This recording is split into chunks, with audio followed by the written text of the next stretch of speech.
और अभी आपको बताएं, फुटबॉल वर्ल्ड कप 2034 की मेजबानी सऊदी अरब को मिल गई है। फुटबॉल की आलमी तंजीम फीफा ने काउंसिल इजलास में तस्दीक कर दी।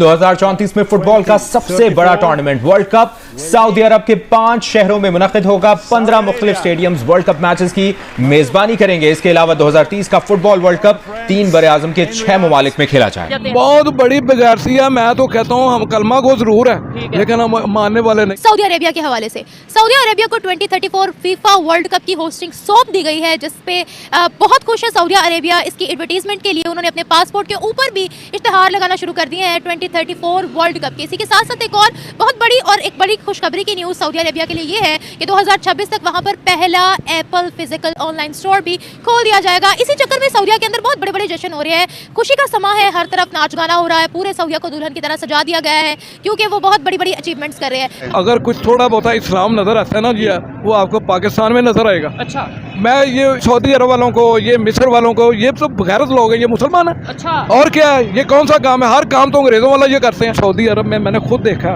ऊपर बाया, हाँ। नीचे वो अंडरवियर होएगा या वो स्कर्ट होगा। आप की बात कर रहे हो, शेखपुरे मोड़ पे सरेआम फांसी हो रही है। हाँ, ये शेखपुरे मोड़ पाकिस्तान में, यानी पे, कि हाँ जी, ऐसे- पाकिस्तान पे पाकिस्तान- शेखपुरे मोड़ पे सरेआम फांसी हो रही है। क्लब डांसेस के प्रोग्राम और ये क्लब्स वगैरह इस तरह का ओपन करके क्या ये इसी तरह आपकी तरक्की होगी? नहीं, जब तरक्की अल्लाह ताला ने देनी है तो वो किसी भी तरीके से देगा। उसके अल्लाह ताला ने बीच में शर्त रखी है कि आप खुद के हाथ पांव हिलाओ, अपना दिमाग इस्तेमाल करो। वो कहते हैं ना अकल वालों के लाने से चलिए आप बता दें फिर वो कैसे नहीं, लाएं। ऐसे नहीं है, ऐसे नहीं है। जो अल्लाह ताला ने जो कुरान में हदीस में जो तरीके बता दिए हैं तिजारत की, बरकत के और ये सारा कुछ करने के, तो क्या जिस ज़माने में ये सब कुछ नहीं था तब तरक्की नहीं थी? तरक्की तब इससे भी शायद बहुत ज़्यादा थी। क्या तरक्की थी? कोई तब कोई अब तरक्की थी इंसानियत तो सही। नहीं, अभी जो तरक्की हो रही है ना इंसानियत को नीचे लेके आ रही है। अच्छा, वो कैसे? वो अभी आप ये देख लेना कि हिंदुओं का वो किया उन्होंने, वो वहाँ पे वो मंदिर बनाया आई थिंक। तो मुझे नहीं लग रहा कि वो अपने इस्लाम के अकॉर्डिंग चल रहे हैं और वो कोई बुलंदियों को छू लेंगे। जय दोस्तों, राम राम जी। देखिए भाई, किसी भी मुस्लिम कंट्री में कोई भी इवेंट हो, इनके कित्ते में क्यों आग लग जाती है पाकिस्तानी। यानी कि ये तो अपनी 25 की चैंपियन ट्रॉफी के लिए छाती पीट रहे हैं, रो रहे हैं, और वहां 34 में भाई सऊदी अरेबिया ने होस्ट करने जा रहा है फीफा वर्ल्ड कप फुटबॉल का। और 2027 की भी जो है मेजबानी महिला फीफा वो ब्राजील को दी गई है, और वो उनको मिली है, तो वही जश्न तो बनेगा। सऊदी अरेबिया में जश्न मन रहा है, इस्लाम खतरे में आ रहा है भाई पड़ोसियों का। आप लोग वीडियो देखें, आपकी क्या रिएक्शन, वीडियो को लाइक करें। वीडियो शुरू करते हैं। और अभी आपको बताएं, फुटबॉल वर्ल्ड कप 2034 की मेजबानी सऊदी अरब को मिल गई है। फुटबॉल की आलमी तंजीम फीफा ने काउंसिल इजलास में तस्दीक कर दी।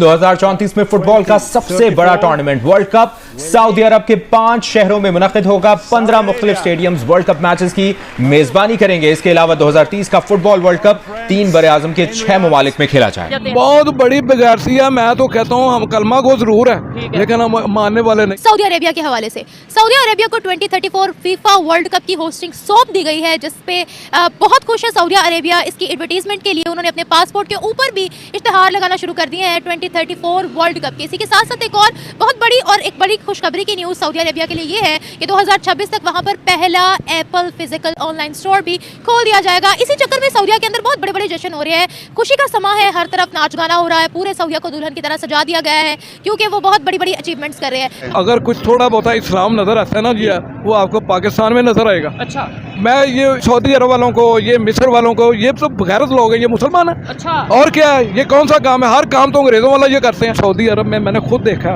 ऊपर बाया, हाँ। नीचे वो अंडरवियर होएगा या वो स्कर्ट होगा। आप की बात कर रहे हो, शेखपुरे मोड़ पे सरेआम फांसी हो रही हाँ, है। ये शेखपुरे मोड़ पाकिस्तान में, यानी पे, कि हाँ जी, ऐसे- पाकिस्तान पे पाकिस्तान- शेखपुरे मोड़ पे सरेआम फांसी हो रही है। क्लब डांसेस के प्रोग्राम और ये क्लब्स वगैरह इस तरह का ओपन करके क्या ये इसी तरह आपकी तरक्की होगी? नहीं, जब तरक्की अल्लाह ताला ने देनी है तो वो किसी भी तरीके से देगा। उसके अल्लाह ताला ने बीच में शर्त रखी है कि आप खुद के हाथ पांव हिलाओ, अपना दिमाग इस्तेमाल करो। वो कहते हैं ना अकल वालों के लाने से चलिए आप बता दें फिर वो कैसे नहीं, लाएं। ऐसे नहीं है, ऐसे नहीं है। जो अल्लाह ताला ने जो कुरान में हदीस में जो तरीके बता दिए हैं तिजारत की, बरकत के और ये सारा कुछ करने के, तो क्या जिस ज़माने में ये सब कुछ नहीं था तब तरक्की नहीं थी? तरक्की तब इससे भी शायद बहुत ज़्यादा थी। क्या तरक्की थी? कोई तब कोई बहुत तरक्की थी इंसानियत तो सही। नहीं, अभी जो तरक्की हो रही है ना इंसानियत को नीचे लेके आ रही है। अच्छा, वो कैसे? वो अभी आप ये देख लेना कि हिंदुओं का वो किया उन्होंने, वो वहाँ पे वो मंदिर बनाया आई थिंक। तो मुझे नहीं लग रहा कि वो अपने इस्लाम के अकॉर्डिंग चल रहे हैं और वो कोई बुलंदियों को छू लेंगे। 2016 के अंदर मोहम्मद बिन सलमान ने विजन 2030 दिया। उस विजन के तहत इसने मुल्क के अंदर खवातीन को गाड़ियां चलाने की इजाजत दी। इसी विजन के तहत मेल फीमेल को मिलने की इजाजत दी कि वो मिल सकते हैं, बात कर सकते हैं।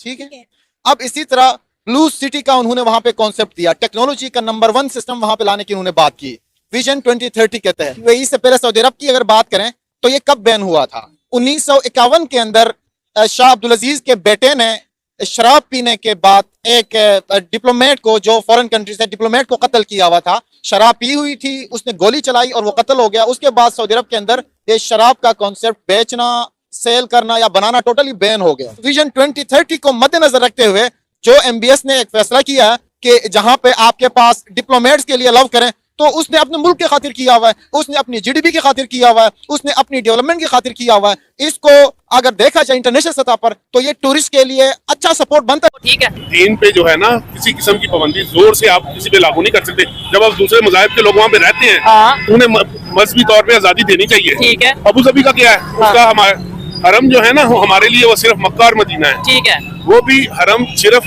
जो है ना मक्का मुकर्रमा है। अभी आपने पीछे देखा है वो उनके कोई इक्तिसादी कॉन्फ्रेंस हुई है, हाँ। और इंडिया की जो वजीर खारजा थी या वो जी। वजीर माइशत थी, वो मस्जिद नबी के बाहर जो तक नीति रानी वहाँ पे गई हैं। उसे भी हमने बड़ा इशू क्रिएट किया उससे। तो कोई गलत बात थी वो? नहीं, कोई गलत बात नहीं है, कोई पाबंदी सबसे पहले तो सलाम करता हूं। मुस्लिम मुआशरे की सबसे बड़ी जो है ना, हाँ। ये फर्ज यही है कि नॉन मुस्लिम को मुस्लिम से ज्यादा प्रोटेक्शन देनी चाहिए।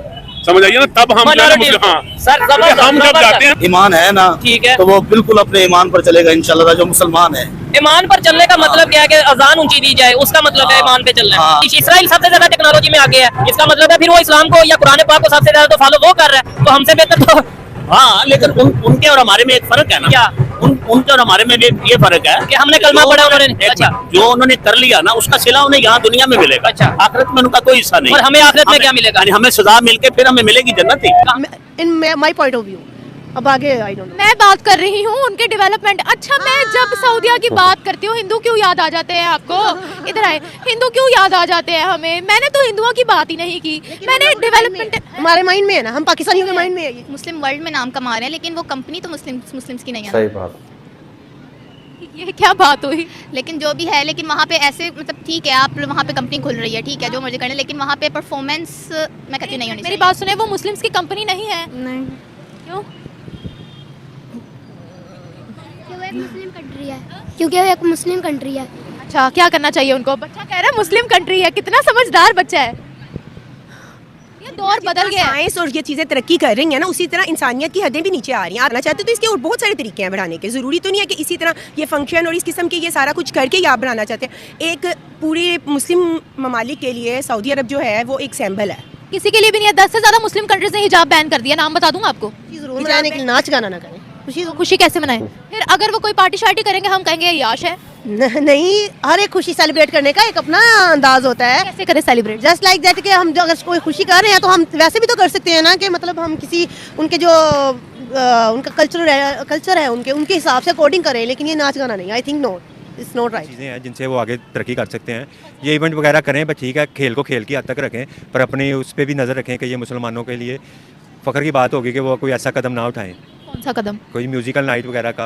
बेहतरी की तरफ तो इस वक्त किसी के पास भी नहीं है, क्योंकि हम जब गैर ममालिक में जाके कह देते हैं कि हम आप समझेंगे कि हम भीख मांगने आए हैं, लेकिन हम भीख मांगने आए नहीं, हमारी मजबूरी है, तो फिर आपके साथ कौन रिलेशन बनाएगा?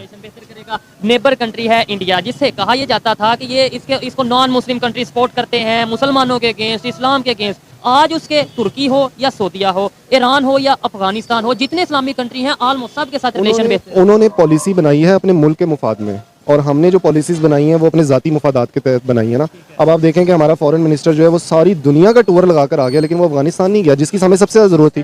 क्योंकि इलामा इकबाल ने कहा हुआ था कि अगर अफगानिस्तान में अमन होगा ना, तो इस पूरे साउथ एशिया में, एशिया के अंदर अमन होगा, तिजारत चलेगी। क्योंकि जितनी आपकी वेस्ट एशियाई रियासतें हैं वो रोड गो थ्रू होना अफगानिस्तान से। लेकिन दूसरे नंबर पे अगर अभी जो पाकिस्तान में इस टाइम सिचुएशन है, सिक्योरिटी की आए दिन ब्लास्ट हो रहे हैं, कभी पेशावर में, कभी कराची में, कभी बलोचिस्तान में, टीटीपी बाकायदा एक्सेप्ट भी करती है और वो कहीं ना कहीं लिंक करती है अफगानिस्तान से। यानी हमें नेबर के साथ रिलेशन बेहतर करने का नहीं सोच रहे, हम कभी किसी कंट्री में जा रहे हैं, कभी किसी कंट्री में। आप देखें, हज़ारों चीज़ें ऐसी हैं कि जो हम महंगे दामों दूसरे ममालिक से खरीद लेते हैं, हम ईरान से नहीं खरीद। तो दोस्तों आप लोगों ने देखा, देखिए कोई भी इवेंट हो, बस देखिए, क्योंकि पड़ोसी ठेकेदार है ना भाई, दुनिया के अंदर कोई भी इवेंट हो, कोई भी मुस्लिम कंट्री हो, कहीं भी कुछ भी होता है तो भाई इनके तो अलग ही विचार होते हैं। यानी कि भाई वो कहावत सुनी होगी, नाच नचाने आंगन टेढ़ा। यानी कि सऊदी अरेबिया और सिखा रहे हैं भाई, सऊदी अरेबिया को सिखा रहे हैं ये बातें। सऊदी अरेबिया में जहां रेत उड़ते थे आज वहां पैसे उड़ रहे हैं। सऊदी अरेबिया भाई खुद को ऐसा डेवलप किया है, उनको पता है कि जो ये तेल के रिसोर्सेज हैं ये ऑल टाइम नहीं रहने वाले, तो वो अपने देश को टूरिज्म में बदल रहे हैं कि यहाँ पर तमाम देश दुनिया से टूरिज्म आएंगे। तो भाई टूरिज्म आएंगे तो उनको उनकी सुविधाएं भी देनी होंगी ना। आप किसी भी देश घूमने जाते हो भाई, वहां पर आप उस देश का नेचर देखते हो, एंजॉयमेंट भी तो जरूरी है। एंजॉयमेंट करोगे, डांस करोगे भाई, पियोगे, खाओगे, मौज उड़ाओगे। इसी वजह से भाई पाकिस्तान आज है जूते खा रहा है तमाम दुनिया में। यानी कि पाकिस्तान के अंदर पीछे सऊदीया से एक लड़की आ गई थी, आप लोगों को पता हो, सिर्फ ड्रेस पहनी थी भाई, गुस्ताखे रसूल की सजा सरतन से जुटा के नारे लगा के उसको जाहिल मारने पर उतर गए थे। आज पाकिस्तान के अंदर भाई डरते हैं, और पाकिस्तान किसी देश में जाते हैं तो बतौर बोल रखा है कि भाई इनके कपड़े उतरवा के इनको चेक कर लो, क्योंकि इनका यकीन नहीं है। तो पाकिस्तान अपनी बातों पे ही आज तमाम देश दुनिया में जो ऐसे बदनाम हो चुका है कि जो अच्छे पाकिस्तानी हैं, पाकिस्तान के अंदर रह रहे हैं, वो भी आज उनकी वजह से है जो गंदे हैं और बदनाम है। समझ रहे हो ना मैं क्या बात कर रहा हूँ। बाकी आपकी क्या निजी राय, कमेंट सेक्शन में जय हिंद, जय भारत, जय श्री राम।